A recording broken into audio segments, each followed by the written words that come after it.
بسم اللہ الرحمن الرحیم نحمد و نصلی علی رسولہ الکریم۔ میرے عزیز ہم وطنوں، مجھے یقین ہے کہ آپ تک آپ کے علم میں یہ بات آ چکی ہوگی کہ میں نے آئین کے آرٹیکل 58 کی شق 2 کے تحت اختیارات کو بروئے کار لاتے ہوئے ایک صدارتی حکم کے ذریعے قومی اسمبلی توڑ دی ہے، جس کے نتیجے میں وزیر اعظم اور ان کی کابینہ اپنے عہدوں پر برقرار نہیں رہے۔ آج جاری ہونے والے اس حکم نامے میں آئین، قانون اور مسلمہ جمہوری روایات کی منافی ان افسوسناک سرگرمیوں اور کوتاہیوں کی نشاندہی کی گئی ہے جس کے نتیجے میں ایک منتخب ادارے کی حیثیت سے قومی اسمبلی کی افادیت ختم ہو گئی تھی اور وہ عوامی اعتماد سے محروم ہو چکی تھی۔ حکم نامے میں سیاسی وفاداریوں کے کل بندوں اور لگاتار خرید و فروخت کے ذریعے انتخابی مینڈیٹ میں خرد برد کے قابل مذمت طرز عمل کا ذکر بھی کیا گیا ہے، اور آئین کی خلاف ورزی کے ان متعدد واقعات کی نشاندہی بھی جو مرکز اور صوبوں کے باہمی تعلقات، صوبائی خود مختاری کے دائرہ کار پر دست اندازی، سینٹ کے کردار،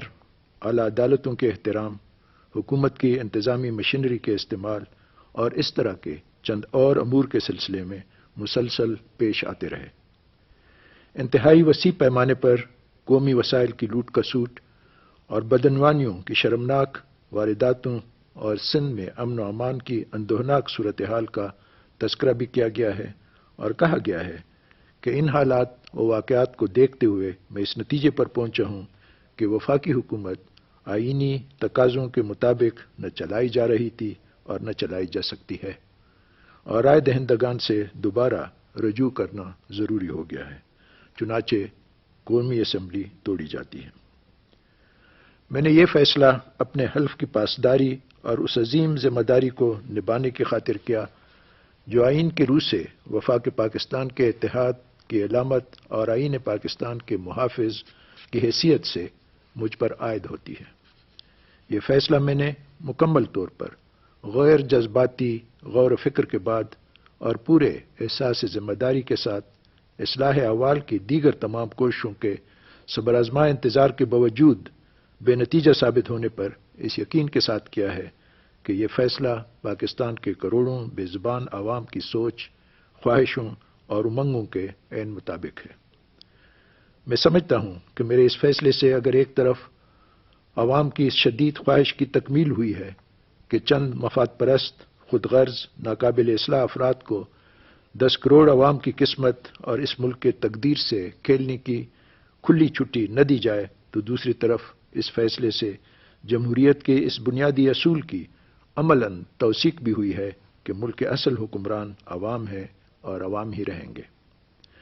اور یہ کہ وہ جب چاہیں حکمرانی کا وہ حق واپس لے سکتے ہیں جو منتخب نمائندوں کو محض امانت کے طور پر اور امانت کی پاسداری کے شرط پر سونپا جاتا ہے۔ چنانچہ مجھے اس بات میں ذرا برابر شبہ نہیں کہ یہ فیصلہ ملک و قوم اور جمہوریت کے بہترین مفاد میں ہے۔ مجھے اس بات کا بھی پورا یقین ہے کہ اس فیصلے کی تائید و حمایت ہر وہ شخص کرے گا جو ملک کی سالمیت کو سیاست سے اور آئینی تقاضوں کو مصلحت سے مقدم اور محترم جانتا ہے، جو اس ملک کا درد رکھتا ہے، جو جمہوریت کو، حقیقی اور صاف ستھری جمہوریت کو پلتا پولتا دیکھنا چاہتا ہے، جو سمجھتا ہے کہ چند افراد کی نااہلی اور نادانیوں کی سزا پوری قوم کو نہیں دی جانی چاہیے، جس کا عقیدہ ہے کہ قوم کو اس کا یہ حق ضرور دیا جانا چاہیے کہ ان لوگوں کا محاسبہ کرے جنہوں نے اس کے اعتماد کی دھجیاں اڑائی اور اس کی توقعات کو، اس کی امیدوں کو روند ڈالا۔ جمہوریت میں عوام کی امیدیں اور توقعات ہی منتخب نمائندوں کی رہبر اور رہنما ہوتی ہیں اور ہونی چاہیے۔ جیسا کہ میں نے گزشتہ سال پارلیمنٹ کے مشترکہ اجلاس سے اپنے خطاب میں کہا تھا،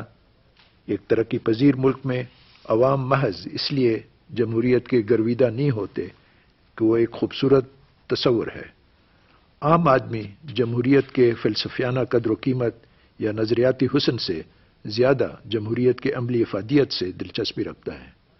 جمہوریت سے اس کی وابستگی اس بنیاد پر قائم ہوتی ہے کہ اس کے بنیادی حقوق کا تحفظ ہوگا، اس سے عزت نفس کے ساتھ انصاف نصیب ہوگا،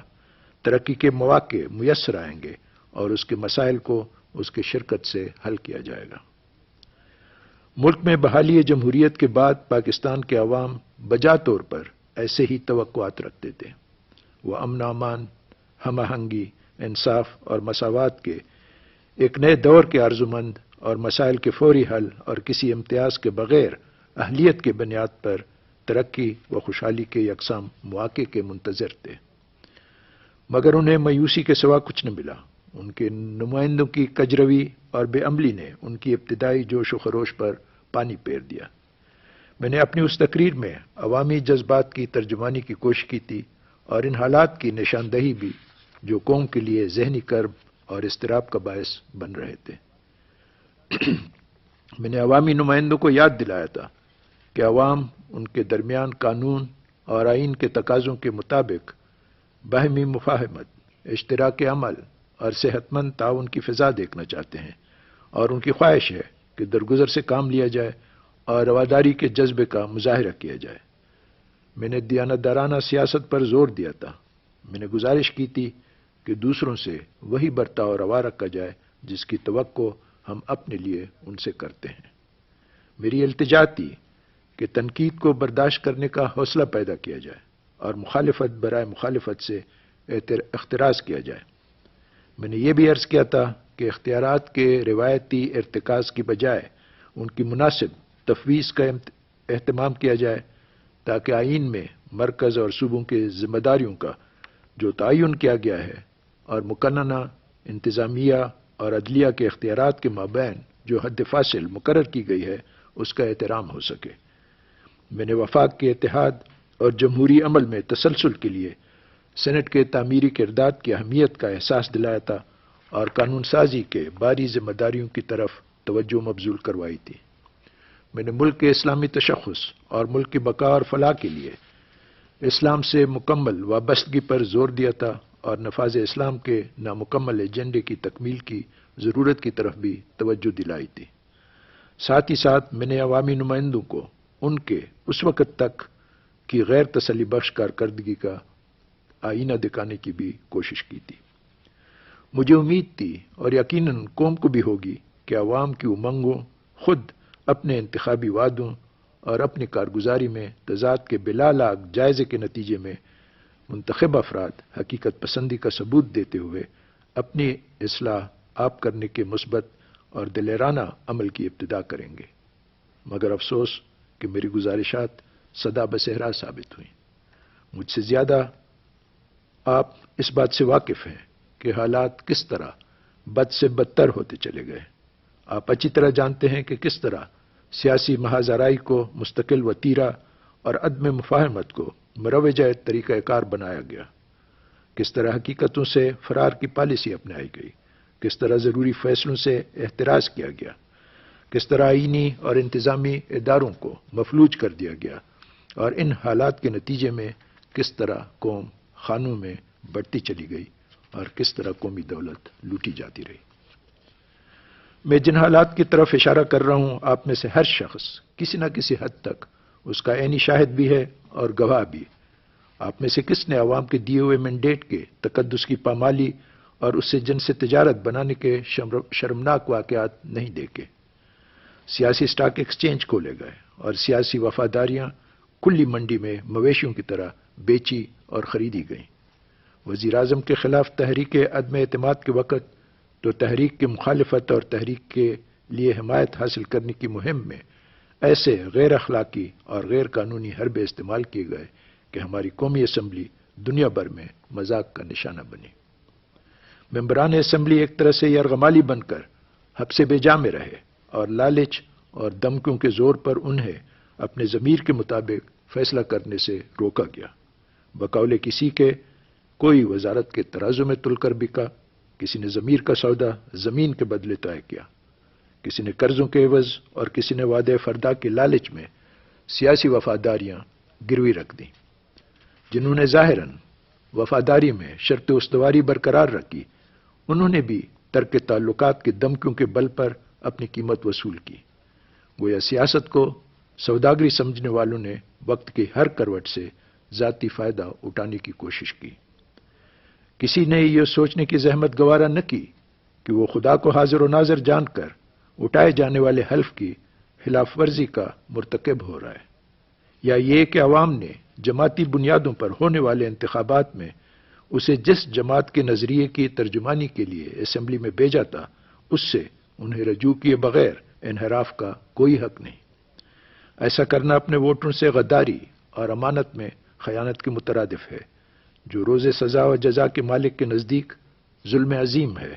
اس طرز عمل سے بعض ستم ظریفوں کو یہاں تک کہنے کا موقع ملا کہ 200-250 کروڑ کے عوض پاکستان کی پوری قومی اسمبلی کی بولی یعنی ٹیک اوور بڈ لگائی جا سکتی ہے۔ یہی نہیں، قول عمل کے اور بھی کئی انداز ایسے تھے جن کے ذریعے پارلیمنٹ کے وقار کو بری طرح مجروح کیا گیا۔ پارلیمنٹ جمہوری نظام میں محور کی حیثیت رکھتی ہے، اسے اہم قومی مسائل کے حل اور معاشرے میں صحت مند تبدیلیوں کا سرچشمہ بنایا جانا چاہیے تھا، مگر حد درجہ ناقابل اندیشی کے ساتھ اس سے فروعی معاملات میں الجھا دیا گیا، یہاں تک کہ قانون سازی جیسے بنیادی کام تک میں سنجیدگی سے دلچسپی نہیں لی گئی۔ ماں سوائے بجٹ کوئی قابل ذکر بل اسمبلی میں پاس تو کجا پیش تک نہیں کیا گیا۔